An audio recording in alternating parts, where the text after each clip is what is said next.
링비디오 https://downsub.com/물음표 URL 등호 https://www.youtube.com/watch 물음표 v 등호 v4 phs 지즈위비지. 여기서 뭐 하는 거야? 그래, 우리에게 한 달에 $2,500를 주는 내 형한테 배워라. 응, 그게 나야. 아, 그래서 형의 공로를 인정하려고 거짓말을 하는구나. 믿을 수 없네. 너는 가족이 아니다. 내가 자르는구나. 당신과의 관계. 나는 이 부모님이 더 이상 나에게 중요하지 않다는 것을 이해합니다. 나는 그들과의 관계를 끊을 것입니다. 그들은 수당이 중단되면 어떻게 될지 알아야 합니다. 내 이름은 미아입니다. 나는 회사 소유주입니다. 처음에는 회사가 작았지만 지금은 아직 발전하는 회사라서 직원이 20명 이상으로 늘었어요. 앞으로는 직원들과 협력하면서 규모를 확장하고 싶어요. 항상 이런 말을 하더군요. 오후 4시에 회의가 있는지 확인해 주세요. 거래처 사장님께서 전화하십니다. 이렇게 바쁜 생활을 하고 있지만 일에 대한 성취감이 크지만 어렸을 때 가정 환경이 별로 좋지 않았던 지금의 상황은 상상도 하지 못했습니다. 가난해서 그런 게 아니라 고등학교를 집을 나가야 했던 이유는 남동생 때문이었다. 내 동생은 어려서부터 똑똑했다. 부모님이 그에게 해준 높은 수준의 능력을 보고 주변에서 천재라고 불렸고, 우리 부모님은 그에게 모든 시간을 보냈고 수영 피아노 학원도 다니게 했고 생각나는 대로 뭐든지 잘했다. 결과적으로 부모님의 아들에 대한 편애는 더욱 심해졌습니다. 마이클은 정말 놀랍습니다. 그는 우리의 자랑이자 기쁨입니다. 우리 셋이서 멋진 스테이크 저녁 먹으러 나가서 스테이크를 축하하자. 미아. 있어라. 너처럼 실패자. 부모님은 항상 나를 실패자라고 하셨다. 공부를 못해서가 아니라 학업 능력이 특별히 높지 않은 편이었다. 나는 평균보다 약간 높았지만 내 동생이 성공한 것을 본 부모님은 나를 형과 비교하며 실패자라고 하셨다. 그 후 저에 대한 태도가 형편없었어요. 우선 저에 대한 모든 것이 아깝다고 생각했어요. 저는 새 옷을 구할 수 없었고 저는 사촌들에게 물려받은 옷을 입어야 했지만 형은 항상 새 받았고 쇼핑을 하러 갔을 때 항상 맛있는 점심과 과자를 대접받았고 장난감까지 사줬다는 이야기를 들었을 때 정말 놀랐다. 부모님은 왜 나와 동생을 그렇게 구별해야 했는지 나도 최선을 다하고 있었다. 부모님도 그렇게 생각하시는 것 같다. 저한테 관심이 없어서 등록금이 싼 공립고등학교에만 지원해야 하고 사립고등학교에 가려면 고등학교는 안 가고 일을 해야 한다고 하더군요. 이런 말을 할 줄은 몰랐습니다. 그래서 공부해서 공립고에 합격했어요. 드디어 고등학생이 되어서 다행이라고 생각했는데 2학년 때 사건이 일어났어요. 형이 원한다고 했을 때부터 일이 시작됐어요. 내가 살고 있는 지역의 사립고등학교에 진학하려면 학업 능력이 가장 높은 공립고등학교가 있었는데 동생이 그 학교보다 더 가고 싶은 사립고등학교가 있다고 했는데 그 학교도 학업 수준이 높다고 하더군요. 그래서 부모님은 동의하셨지만 내 동생에게 많은 돈을 투자했던 부모님은 당시 동생의 대학 등록금을 저축하고 싶었고 나는 희생이 되었다. 마이클의 미래가 너보다 중요하니 너는 고등학교를 그만두고 일을 해야 한다. 내 귀를 믿지 마세요. 학교를 그만두고 싶지 않아요. 친구도 많고 대학도 가고 싶어요. 이기적으로 굴지 마세요. 우리는 당신 같은 실패에 쓸 돈이 없어요. 대신 당신을 키운 것에 대해 보답하세요. 돈 매일 먹을 밥이 있다는 걸 당연하게 여기지 마세요. 아버지. 강제로 학교를 자퇴하라고 하셨습니다. 도저히 저항할 수가 없어서 고등학교를 자퇴하고 파트를 받게 되었습니다. 다들 학교 다니는 동안 시간제 일을 하며 패스트푸드점에서 일하며 돈을 벌었지만 그 월급의 대부분은 부모님이 받지 않은 돈을 벌고 줬는데도 그 월급의 대부분은 부모님이 받아 동생의 장래 학비를 위한 돈이 되었다. 저를 대하는 태도가 달라졌어요. 제 앞에서 형들이 즐겁게 대화하는 모습을 매일 볼 때마다 너무 어느 날 아침 출근길에 옆집 지나가다가 놀라운 사실을 알게 되었어요. 인사를 했더니 엄한 표정으로 부모님을 힘들게 하지 말라고 고등학교를 자퇴하고 아르바이트를 하면서 놀고 있으니 부모님의 불행이 아닌가. 마이클은 정말 대단하지만 가문의 명예를 망치려고 그러는 겁니까? 나는 너무 놀라서 한동안 그 자리에서 꼼짝하지 못했다. 이웃이 나를 그렇게 생각한다고는 전혀 생각지 못했고 분명 어머니 때문이라고 생각했다. 나는 어머니를 보았다.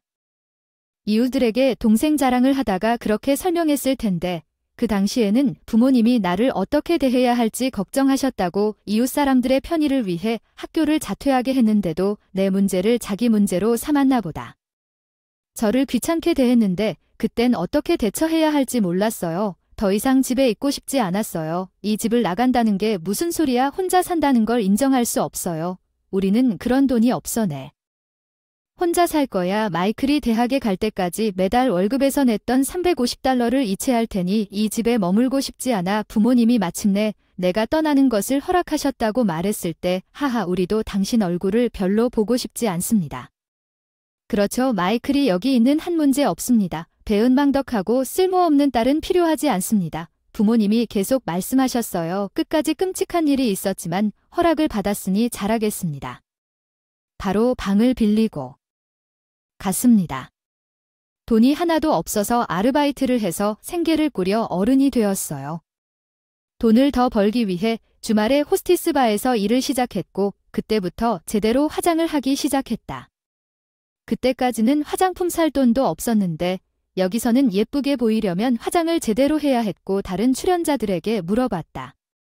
저렴한 화장품을 사려고 애쓰다가 적은 예산으로 구입하다가 스스로 연구를 해서 효과가 있든 없든 더 귀여워 보일 수 있는 메이크업이 떠올랐고 인기가 많아지고 수입도 늘었어요. 저는 아르바이트를 그만두고 호스티스바 일을 늘렸습니다.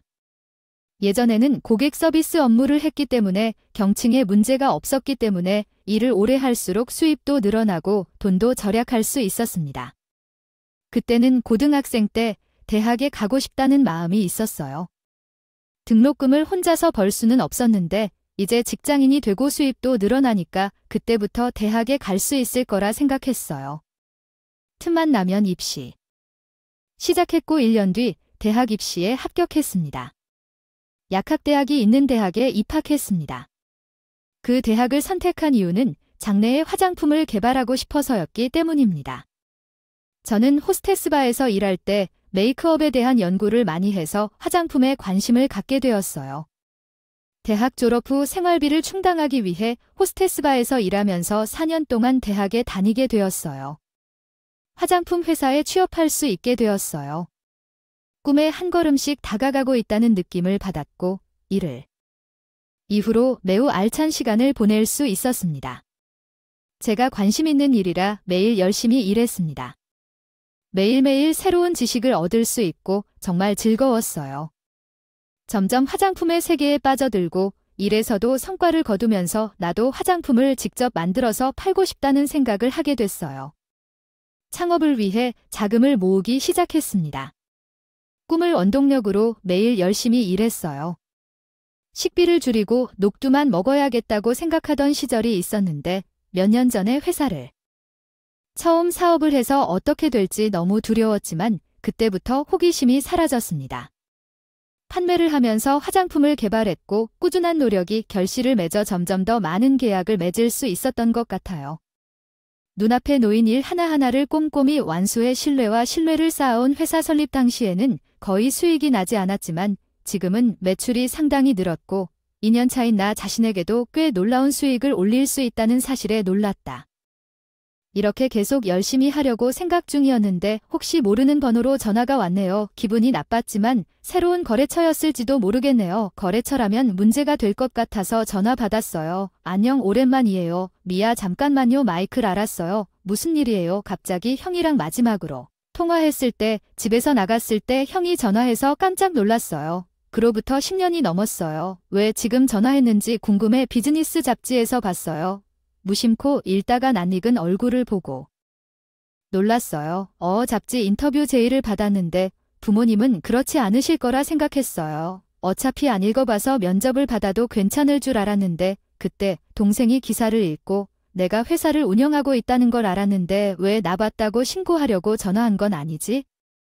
잡지 봤어. 와, 너 진짜 똑똑하다. 엄마 아빠한테 돈 보내줬으면 좋겠어. 응, 돈 보내줘나. 왜 부모님이랑 사이가 안 좋았어? 대우가 너무 좋아서 돈 보낼 이유가 없잖아. 돈 보내기 싫다 그런 말은 하지 마. 사실은 아빠가 해고됐어. 응, 생활이 힘든 것 같은데 엄마는 아프셔서 늘 슬퍼 보이시구나. 응, 정말 그래도 꽤 흔들렸어. 너무 심한 대우를 받았는데 아직도 부모님이시네요. 가족들이 힘든 시간을 보낼까봐 걱정이에요. 조금이라도 돈을 잘 보내주실 수 있나요? 큰 도움이 될 수 있다면 드릴게요. 월 용돈 2,500달러 달라고 하는데 좀 너무한데. 아니, 엄마가 아플 때 병원에 입원해서 수술을 해야 해서 돈이 많이 들었고 아빠가 해고되어서 너무 힘들어서 끝났나 봐요. 동생의 요청을 받아들이고 동생이 시키는 대로 2,500달러를 송금했는데도 불구하고 부모님은 여전히 내 부모님이시기 때문에 모시고 싶다는 생각이 들지 않을 수 없었습니다.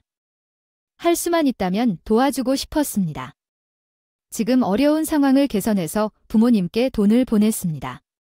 싼 액수는 아니지만 회사를 운영하고 소득이 한 달에 2,500달러를 보내면서 평소처럼 생활할 수 있었습니다. 그 후 통장으로 돈을 보냈습니다. 오빠가 맨날 일하느라 바빠서 그러라고 했어. 아직 부모님을 만날 용기는 없었지만 돈을 보내기 시작한 지 3개월 정도 됐으니 빨리 연락 주시면 좋겠다고 생각한 거 아닐까요? 부모님이 나에게 돈을 받고 있다는 사실은 늘 나를 부정했던 부모님들이 도움이 필요한 상황에 있다는 사실을 인정하고 싶지 않을 수도 있기 때문에 받아들이기 힘든 부모님과 직접 얘기를 할 수밖에 없어서 오랜만에 만나서 지금 무슨 생각을 하는지 듣고 싶었는데 엄마, 아빠가 지금 기분이 안 좋으신 것 같아서 형이 말리더군요. 좀 너무 자극적이긴 한데 매달 돈을 보내요. 응, 그런데 엄마 아빠랑 일이 많으니까 조금만 기다려주세요. 만나자고. 동생이 부모님한테 그런 식으로 만나지 말라고 해서 안 줬어요. 부모님이 계신 곳은 전혀 알려주지 않았어요. 부모님이 살던 곳은 임대 10년이 넘도록 그곳에는 살지 않는 것 같았어요. 형은 아직도 제가 부모님을 만나는 걸 허락하지 않는 것 같았어요. 직접 찾는 게 더 빠를 것 같아서 탐정사무소에 어디 있는지 알아봐 달라고 했어요. 부모님이 어떤 아파트에 살고 계셨어요. 고액 아파트였거든요. 인터폰을 눌렀더니 정말 경제적으로 곤란한 상황인지 어머니 목소리가 들렸어요. 오랜만에 엄마 목소리를 들었어요. 누구시죠? 10년이 지나도 저를 알아보지 못하셨는지 궁금하네요. 오랜만이네요. 엄마가 조용해졌다고 했더니 안녕하세요. 안녕하세요. 엄마 거기 계세요. 인터폰이 끊어졌나 걱정했는데 엄마가 싸늘한 목소리로 뭐야 돈도 없는데 무슨 오해가 있는 것 같아서 그냥 원한다고 말했어요. 어차피 어떻게 지내나 보려고 아파트 현관문을 열어두고 부모님이 계신 방으로 향했다. 초인종을 눌렀을 때 어머니가 문을 열고 인사하시더니 아버지가 계셨다. 야, 오랜만이다. 내 아버지와 어머니는 별로 달라 보이지 않았지만 비슷했어. 뭐하러 여기 왔니?